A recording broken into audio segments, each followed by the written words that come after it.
They will laugh. They will mock. They will whisper behind your back, twist your words, and question your worth.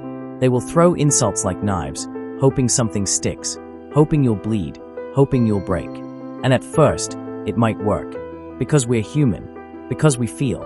Because words can burn deeper than any wound. You remember what they said, don't you? That one insult. That one comment. You've played it over in your head 100 times, wondering why it hurt so much. It wasn't just the words, it was the silence after. The laughter. The betrayal. The feeling of being seen but not respected. We grow up thinking we're supposed to fight back. Clap back. Prove them wrong with rage, with revenge, with louder words. But what if that's exactly what they want? What if your anger feeds them? What if your reaction is the win they're really after? See, life will test you. Not with earthquakes. Not with fire. But with people. Small minds. Loud voices. Weak egos trying to pull you down into their level. You will be insulted. That's not a possibility. It's a guarantee. But here's the choice. Will you react? Or will you rise? The first path, the reaction, is easy. It's the punchback. The tweet. The angry response. The heated DM. It feels good for a moment, and then it passes. And you're left with nothing but more chaos. More noise. But the second path, the rise, that's for warriors. That's for the ones who've mastered themselves before trying to master the world. Because here's what they never told you. Their insults don't define you, your response does. Marcus Aurelius, Emperor of Rome, once wrote, "When someone calls you a name or says something cruel, ask yourself, is it true? If it's not, then don't let it trouble you. If it is, fix it. Either way, stay calm." This is the foundation of Stoicism, the art of emotional sovereignty. You don't let their voice inside your head. You don't dance to their rhythm. You don't become who they accuse you of being. When they insult you, they are not revealing your character. They are revealing theirs, their weakness, their bitterness, their lack of power. Strong people don't tear others down. Strong people don't insult, they build. And if someone is trying to break you, it's only because they've already been broken. So what do? You rise. You detach. You walk forward, not because you're weak, but because you're too powerful to be pulled into small games. Reacting to every insult is like throwing away your kingdom to argue with beggars outside the gate. And you, my friend, are building an empire. You don't have time to stoop to shadows. You don't need to explain yourself to people who refuse to understand you. Let them talk. Let them hate. Let them doubt.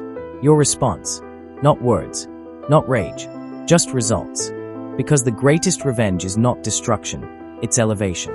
There's a weapon more powerful than rage, more disarming than revenge, more commanding than any scream you could throw into the storm. It's indifference, not coldness, not cruelty, but strength. The strength to not let it enter you. To hear the insult and let it pass like wind through an open window. To feel the heat but not burn. Because here's the truth, not every opinion is worth your attention. Not every insult deserves a response. And not every person throwing stones is aiming at you. They are aiming at their own reflection. You just happen to be in the way. The Stoics, the original mental warriors, mastered this truth centuries ago.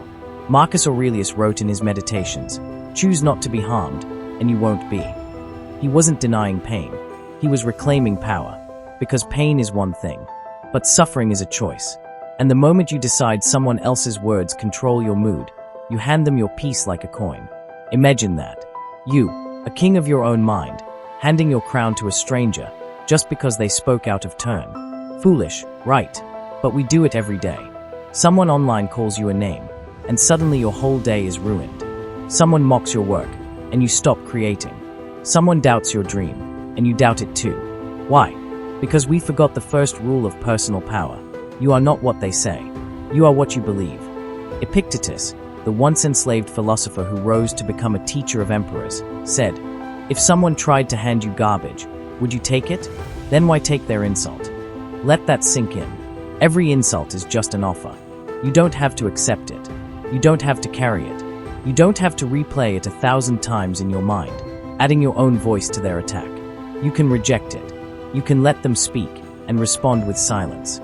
Not because you're afraid, but because you're above it. Because your focus is locked on something higher. When you're building your body, your business, your discipline, you don't stop to bark back at every dog that barks at your gate. Let them bark. Let them yell. Let them make noise. You're making moves.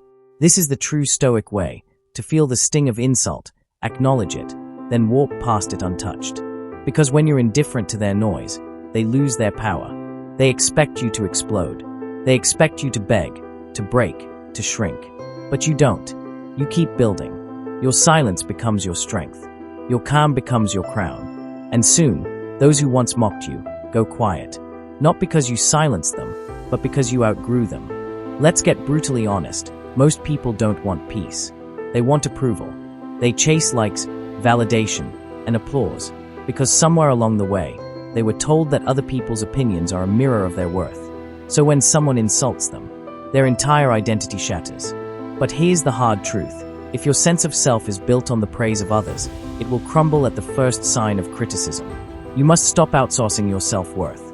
You can't control what others think, but you can control what you believe about yourself.